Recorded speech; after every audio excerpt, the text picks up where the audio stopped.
আসসালামু আলাইকুম রহমতুল্লাহ। ভ্রূণতত্ত্ব সম্পর্কে 1400 বছর আগে আল কোরআনের ভাষ্য। একদল মুসলিম পণ্ডিত ইয়েমেনের প্রখ্যাত ইসলামী চিন্তাবিদ শেখ আব্দুল মাজিদ জিন্দানির নেতৃত্বে পবিত্র কোরআন মজিদ এবং বিশুদ্ধ হাদিস থেকে ভ্রূণতত্ত্ব সহ অন্যান্য বৈজ্ঞানিক তত্ত্ব সংগ্রহ করে তা ইংরেজিতে অনুবাদ করেছেন। ভ্রূণতত্ত্ব বলতে কি বোঝায়? জন্মের পরে মানুষের বিকাশ সম্পর্কিত বিদ্যা। এক্ষেত্রে তারা কোরআনের নিম্নোক্ত উপদেশকে সামনে রেখেছেন। আল্লাহ ঘোষণা করেন, অতএব জ্ঞানীদের জিজ্ঞাসা করো যদি তোমাদের জানা না থাকে কোরআন ও হাদিসে ভ্রূণতত্ত্ব সম্পর্কে বর্ণনাগুলোকে একত্রিত করে ইংরেজিতে অনুবাদের পর কানাডা টরন্টো বিশ্ববিদ্যালয়ের ভ্রূণতত্ত্ব বিভাগের প্রফেসর, বর্তমান যুগে ভ্রূণতত্ত্বের সর্বোচ্চ বিশেষজ্ঞ অধ্যাপক ডক্টর কেইথ মুরকে সেগুলোর ব্যাপারে মন্তব্য করতে বলা হয়। ডক্টর মুর ভালোভাবে সেগুলোকে অধ্যয়নের পর বলেন, কোরআন ও বিশুদ্ধ হাদিসে ভ্রূণতত্ত্ব সম্পর্কে যা এসেছে ভ্রূণবিদ্যার ক্ষেত্রে আবিষ্কৃত বৈজ্ঞানিক তথ্যের সাথে সেগুলো অধিকাংশের পূর্ণ মিল আছে। কোনো বেমিল বা বৈসাদৃশ্য নেই। তিনি কিছু সংখ্যক আয়াতের মর্মের যথার্থতা সম্পর্কে মন্তব্য করেননি। তিনি সেগুলোর বক্তব্য সত্য বা না মিথ্যা বলতে পারছেন না, কারণ সেগুলো তৎসঙ্গে তিনি নিজেও জানেন না বা ওয়াকিবি আল্লাহ। আধুনিক ভ্রূণবিদ্যায় লেখার যেগুলো কোনো উল্লেখ দেখা যায় না, এরকম একটা আয়াত হলো, পর তোমার প্রভুর নামে যিনি সৃষ্টি করেছেন, তিনি সৃষ্টি করেছেন মানুষকে জমাট রক্ত থেকে।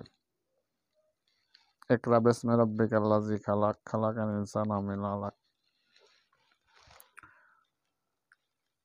আরবি ভাষায় শব্দের আলাকা শব্দের অর্থ হলো জমাট রক্ত। এর অর্থ হলো দৃঢ়ভাবে আটকে থাকে এমন আঠালো জিনিস, যেমন জোক, যেমন কামড় দিয়ে আটকে থাকে। ডক্টর মুর জানে না যে প্রাথমিক অবস্থায় ভ্রূণকে জোকের মতো দেখায়। তিনি এটাই যাচাই করার জন্য এক শক্তিশালী মাইক্রোস্কোপের সাহায্যে ভ্রূণের প্রাথমিক অবস্থা গবেষণা করেন এবং বলেন যে ভ্রূণের চিত্র দেখতে জোকের আকৃতির মতো। তিনি এ দুটোর মধ্যে অদ্ভুত সামঞ্জস্য দেখে অভিভূত হয়ে যান। একইভাবে তিনি ভ্রূণতত্ত্ব সম্পর্কে কোরআন থেকে আরও বেশি জ্ঞান অর্জন করেন, যা তার জানা ছিল না। ডক্টর মুর কোরআন ও হাদিসে বর্ণিত ভ্রূণতত্ত্ব সম্পর্কে 80টি প্রশ্নের জবাব দেন। তিনি বলেন, কোরআন হাদিসে উল্লেখিত তথ্যগুলো ভ্রূণতত্ত্ব সম্পর্কে সর্বশেষ আবিষ্কৃত তথ্যের পূর্ণ সামঞ্জস্যশীল। তিনি আরও বলেন, আমাকে যদি আজ থেকে 30 বছর আগে সকল প্রশ্নের উত্তর প্রশ্ন করা হতো, তাহলে বৈজ্ঞানিক আবিষ্কারের অভাবে আমি এগুলোর এবং সেগুলোর অর্ধেকেরও উত্তর দিতে পারতাম না। তিনি সৌদি আরবের দাম্মামে 1981 সালে অনুষ্ঠিত এক চিকিৎসা সম্মেলনে বলেন, কোরআনে মানুষের বিকাশ সম্পর্কিত বর্ণনার ব্যাখ্যা করার সুযোগ পেয়ে আমি খুবই আনন্দিত। এটা আমার কাছে পরিষ্কার যে মুহাম্মাদের কাছে এই সকল বর্ণনা আল্লাহর পক্ষ থেকে এসেছে, কেননা পরবর্তী বহু শতাব্দী পরেও এর অধিকাংশ জ্ঞান আবিষ্কৃত হয়নি। এর দ্বারা আমার কাছে এটা প্রমাণিত হয়েছে যে মুহাম্মদ অবশ্যই আল্লাহর নবী। ডক্টর কেইথ মুর আগে দি ডেভেলপিং হিউম্যান নামক একটা বই লিখেছিলেন। তিনি কোরআন থেকে জ্ঞান সংগ্রহের পর তিনি তার ওই বইয়ের 3য় সংস্করণ প্রকাশ করেন।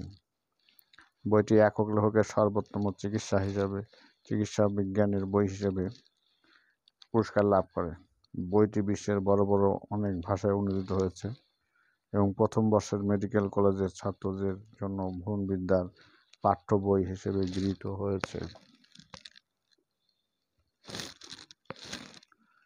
ইসলামের সাথে চিকিৎসা বিজ্ঞানের কোনো বিরোধ নেই। আমেরিকার হিউস্টনে বেলোর কলেজ অব মেডিসিনের ধাত্রীবিদ্যা স্ত্রীরোগ বিভাগের চেয়ারম্যান ডক্টর জয়লিক সিমসন ঘোষণা করেন যে ভ্রূণতত্ত্ব সম্পর্কে 7ম শতাব্দীতে বিদ্যমান বৈজ্ঞানিক ব্যাখ্যা গৃহীত হয়নি, কিন্তু পরবর্তীতে দেখা গেল যে ধর্মের বা ইসলামের সাথে জন্ম সংক্রান্ত চিকিৎসা বিজ্ঞানের কোনো বিরোধ নেই। অধিকাংশ ধর্ম অর্থাৎ ইসলাম তার অবতীর্ণ জ্ঞান দিয়ে প্রচলিত বৈজ্ঞানিক দৃষ্টিভঙ্গিতে পথ প্রদর্শন করেন। কোরআনের বর্ণনা পরবর্তীতে যথার্থ প্রমাণিত হয়েছে। এর দ্বারা কথা সমর্থন করা যায় কোরআন এর জ্ঞান আল্লাহ প্রদত্ত। সবাইকে ধন্যবাদ চ্যানেলটি দেখার জন্য, এবং অবশ্যই সাবস্ক্রাইব করবেন। আরও চিকিৎসা বিজ্ঞান এবং কোরআনের যে তত্ত্ব জ্ঞান সম্পর্কে জানার জন্য। সুস্থ থাকবেন, ভালো থাকবেন। আসসালামু আলাইকুম ওয়া রাহমাতুল্লাহি ওয়া বারাকাতুহু।